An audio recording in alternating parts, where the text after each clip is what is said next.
कुछ औरतें चरित्र की इतनी गिरी हुई होती है कि वो अपनी हवस को मिटाने के लिए ये भी भूल जाती है कि सामने वाले उसके रिश्ते में क्या लगेगा, और कभी कभी तो वो अपनी उम्र का भी लिहाज नहीं करती है। आज की जो कहानी है कुछ इसी तरह की है कि एक औरत रहती है जिसका उम्र 40 साल रहता है। वो अपने बेटे की उम्र के लड़के से प्यार कर बैठती है और इतना ही नहीं, उसके साथ संबंध भी बना लेती है। और जब इसकी खबर उसको पति की पता चलती है तो इसके आगे का अंजाम जो होता है उसको सुनकर आप हैरान और परेशान हो जाएंगे। तो दोस्तों आइए जानते हैं इस घटना की पूरी जानकारी इस वीडियो के माध्यम से।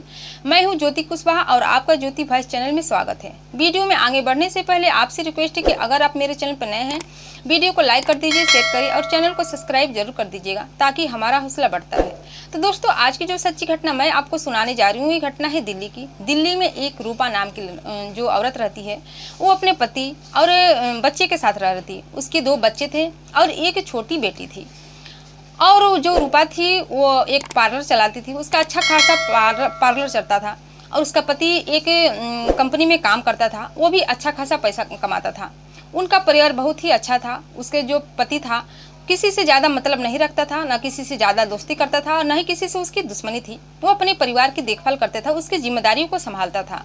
और जो उसके बेटे थे, बच्चे, वो भी अच्छे संस्कार के थे। वो बस अपने काम से मतलब रखते थे, अपनी पढ़ाई में पूरा ध्यान देते थे। लेकिन जो रूपा थी, जिसकी उम्र 40 साल थी, उसके स्वभाव कुछ ठीक नहीं थे, उसके चाल चलन थोड़ा अच्छे नहीं थे। वो जब भी किसी मर्द को देखती थी उससे बातें करने लगती थी, उसके साथ हंसने बोलने लगती थी।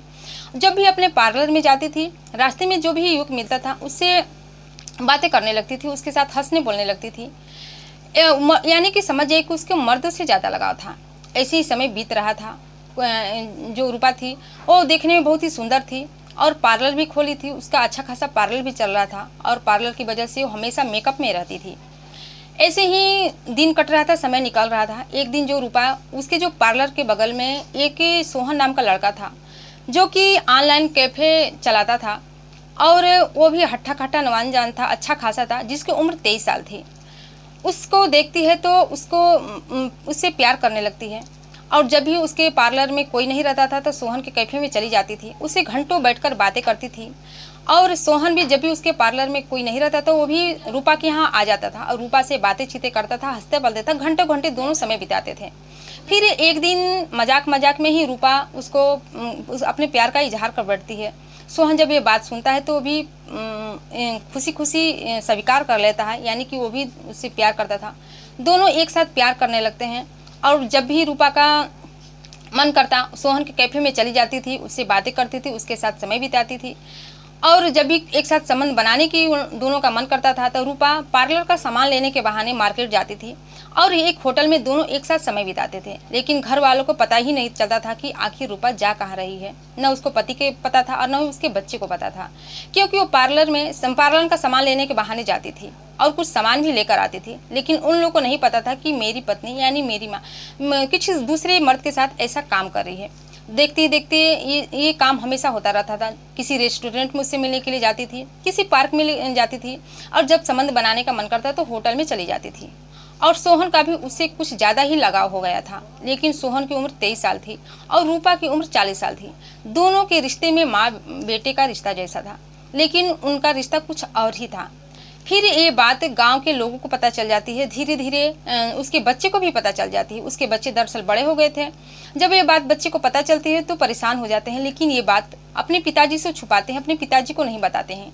वो सोचते हैं कि अगर ये बात मेरे पिताजी को पता चले तो मेरे पिताजी मेरी मम्मी को मारेंगे, डांटेंगे और घर में कलह कलेश होगा, जिसकी वजह से अपने पिता को ये बात नहीं बता रहे थे। फिर ऐसे ही सिलसिला चलता रहा। एक दिन जो रूपा रहती है अपने बाथरूम, उसका पति अपने घर पे ही रहता है, वो नौकरी पर नहीं, अपनी ड्यूटी पर नहीं गया होता है। दरअसल उस दिन उसकी छुट्टी रहती है और रूपा अपने बाथरूम में जाती है नहाने के लिए। तभी मोबाइल में उसका जो मैसेज है, जो व्हाट्सअप मैसेज है, बार बार नोटिफिकेशन आता है। जब उसका पति उसके मोबाइल को चेक करता है, व्हाट्सअप खोलता है तो देखता है कि एक सोहन नाम का लड़का का मैसेज आ रहा है और मैसेज में चैटिंग हो रही है। इतनी बातें गंदी गंदी लिखा है कि कुछ कहने लायक नहीं था। वो जितने भी लिखकर बातें की था, चैटिंग किया था, हर एक बात को पढ़ने लगता है। जब पढ़ लेता है तो उसे समझ में आ जाता है कि मेरी पत्नी को इसके साथ चक्कर है।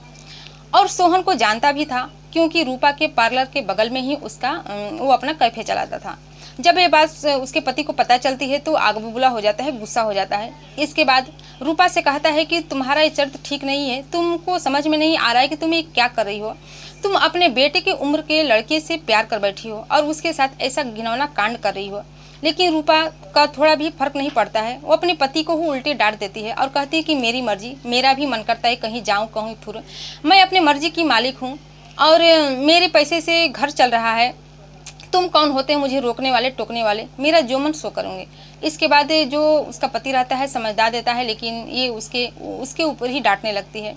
इसी बीच जो इसका पति रहता है बार बार रूपा पर नज़र रखने लगता है। जब भी पार्लर जाती थी उस पर नज़र रखता था, उसके पार्लर में भी जाकर नज़र लगता था, सोहन पर भी नज़र रखने लगता है। ऐसे करते कम से कम 10-12-15 दिन का समय बीत जाता है। लेकिन जब रूपा को ये बात पता चलती है कि उसका पति उस पर नज़र रख रहा है, जिसकी वजह से वो सोहन से नहीं मिल पाती थी, लेकिन जब ये बात सोहन को अच्छा भी नहीं लगा और जब रूपा को ये बात अच्छी नहीं लगी और वो सोचने लगती है कुछ अलग करने का। फिर एक दिन सोहन से कहती है कि अगर तुम चाहते हो कि हम दोनों एक साथ मिलें तो मेरे पति को रास्ते से हटाना होगा, क्योंकि वो बीच का कांटा बन चुका है।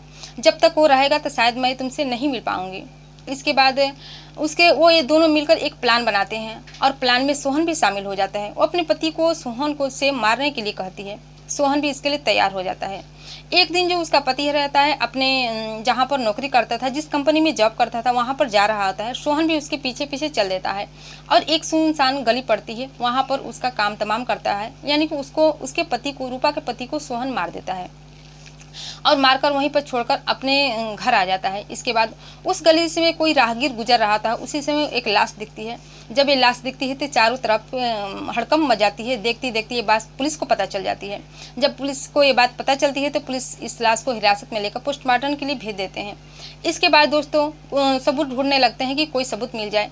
फिर उस गांव जिस गली से दोनों गुजरे रहते हैं वहाँ पर सीसीटीवी कैमरा लगा रहता है। उस फुटेज को खंगालते हैं। जब फुटेज को खंगालते हैं तो देखते हैं कि जो रूपा का पति है वो आगे जा रहा है अपनी नौकरी माने अपनी कंपनी में, और पीछे से सोहन नाम का लड़का भी जा रहा है।